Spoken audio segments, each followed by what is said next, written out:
Now, time has come, and now is when Kenyans will have to witness a transition in leadership after the general elections, and peace and harmony remain to be the greatest desire of most citizens, even as we head to the polls day. Tonight, we're having a sit-down with Bishop Hudson Ndeda, who is the national chairman of the Church and Clergy Association of Kenya, in efforts to advance the peace and harmony agenda in the election period. Thank you so much, Bishop, for dedicating your time for this discussion. Yeah, thank you for having me on this program. Right. Yeah. Now, with exactly 7 days to the general elections, we understand that the church has really played an important role in campaigning during the campaign period to create a peaceful environment for the general elections among the citizens. Now, looking at the state of things, looking at how things are in the country, the political arena, and just the nation at large. So, are you really convicted as a church, as the church,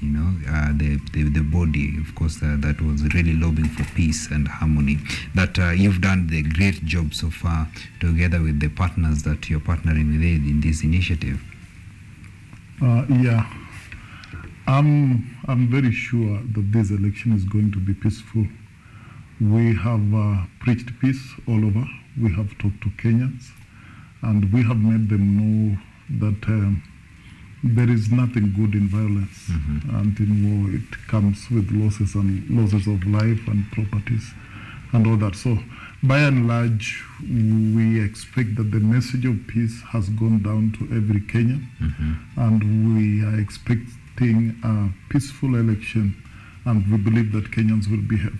On our side, we feel we have done our part. Right. I've also seen the security agencies doing a good job across the country. We have seen so much preparations. Right. Yes. Now, talking of security agencies, yesterday, Deputy President Dr. William Ruto, he alleged that the state was using chiefs to campaign for Raila Odinga, and Interior CS Dr. Fred Matiang'i today, he quashed those claims by the Deputy President, saying that it was his duty to meet the grassroots, the heads of the grassroots, that is the chiefs. So what do you make of these allegations by the second in command, potentially? Are they really true? What do you think of these allegations? Are they really true? And should the government, of course, be faulted for this in case these allegations are true? I have not seen any chief campaign. So really, if I speak to that direction, I will be speaking without facts. Right. The only thing I know is that chiefs plays a very big role in promoting peace. Right. If we didn't have chiefs and assistant chiefs down to the village level, probably the police alone cannot help in advancing peace and harmony even amongst Kenyans. But if there is if the allegations are true, then it is unfortunate. It's not the right thing for the chiefs to do. Their duties are known, and the only role they can really play in this election is to promote peace and make sure there is peace.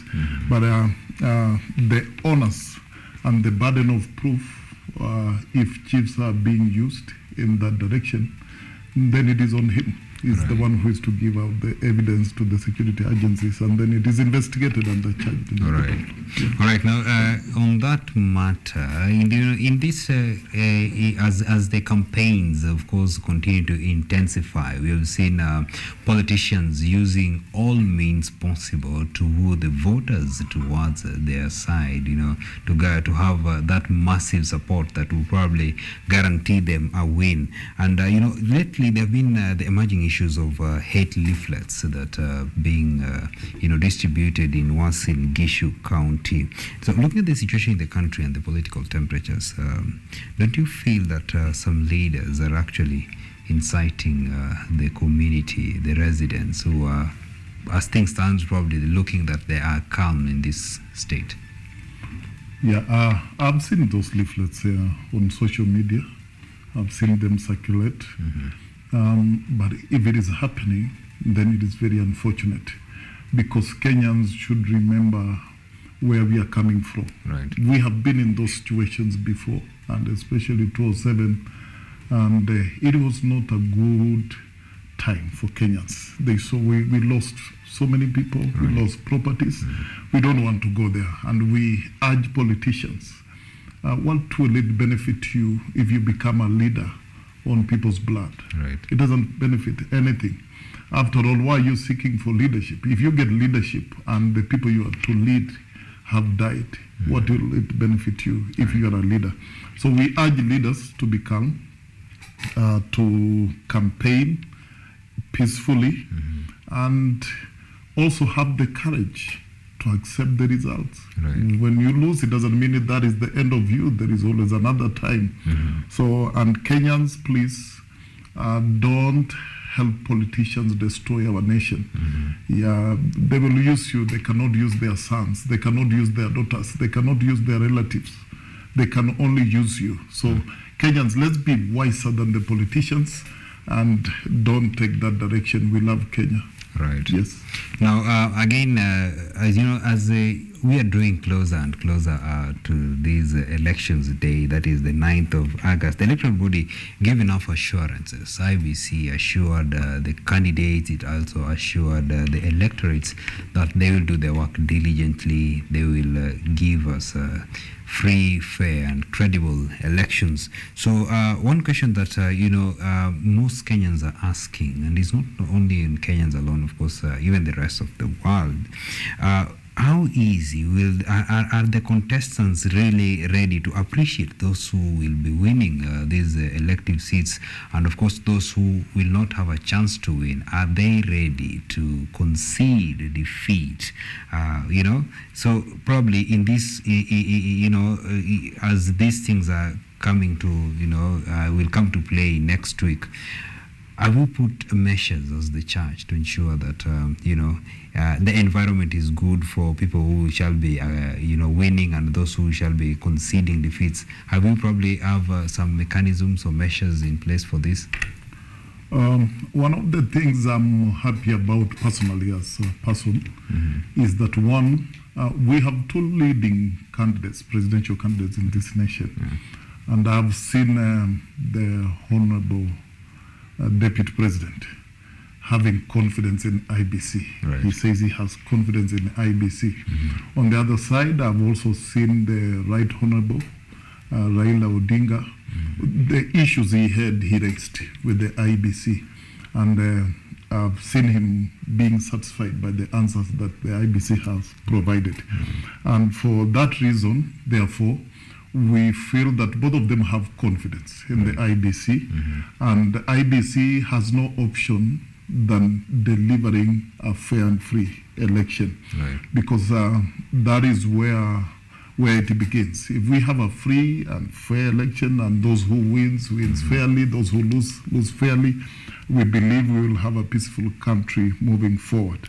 But should there be anything, the church is available. The church is available to pray. That is the greatest role we have. We are praying for the nation. We are praying for the candidates. And what we are praying so much is that, yes, we know to lose an election is not an easy thing. We are praying that those who will lose will have the courage to accept. It is not easy, given they have put in campaigns. Some of them have used a lot of resources and all that. Those are the things that do make people not believe that they lost, because when they enter the race, they believe they're the best. So we pray that everybody will have a courage to accept. If you lose, have the courage to accept that you have lost an election. And if you win, do it graciously. Celebrate together with those who will lose, and you become a leader of everybody. Great. Yes. Absolutely. And of course, you need to also allow, we need to allow the church of, the great efforts, that the church really did in, as we preparing for these elections. You used to bring, these political leaders together, in as much as, yes, they differed in opinions, but the church really did a great work in bringing them together. And we hope that after these elections, of course, because of the difference in ideologies and strategies, that some of the contestants will be winning and some, of course, will losing, you still have room to bring them together, to solidify that unity that was seen, that was brought by the church before the elections. Yeah, politicians are very funny characters. They behave according to where they are. When we are with them, we see very good people. Very calm. very calm, and they look honest and all that until they are in their rallies. Now we see a different person from the one we have been talking to, different people than the ones we've been talking to. But we have done much. Maybe it is just because maybe we're not given the coverage that is needed, but the church is doing a lot. We have met different candidates. We talk to them, we counsel them, because indeed, as I'm telling you, and this election has been highly contested. This is not an easy election. Sure. If you look at what is happening, the machinery that has been put in place in campaigns, it is not easy. But we are trying. We're doing our part. It is only that really people don't see what the church do, but we do a lot. Absolutely. Yes. All right. Now, President Uhuru Kenyatta lately, he committed that he will peacefully hand over the instruments of power to whoever will win the presidency. And we saw the deputy president strongly lauding the president for committing that he will be peacefully handing over to whoever shall win this election. But now the question that lingers in the minds of many Kenyans is that the president endorsed the Azimio La Umoja presidential candidate Raila Odinga. So what really will happen? Will it really be peaceful as anticipated for him to hand over power to probably a candidate that he didn't, endorse during the campaign period? The good thing is that he has spoken, that he will hand over power to whoever wins. He didn't say he will hand over to the one he supports. Sure. And that is what we expect. If the one he's supporting wins, let him hand over power. If the one he's not supporting wins, let him hand over power. So as I said, the good thing he has said, because that has been the fear all along. We have seen the Kenya Kwanzaa team complaining. They are not sure because he's supporting, he has openly come out to support Raila. But if the elections are held and we have winners, we will hold the president accountable to what he said, that he will hand over power. And that is a right of Kenyans.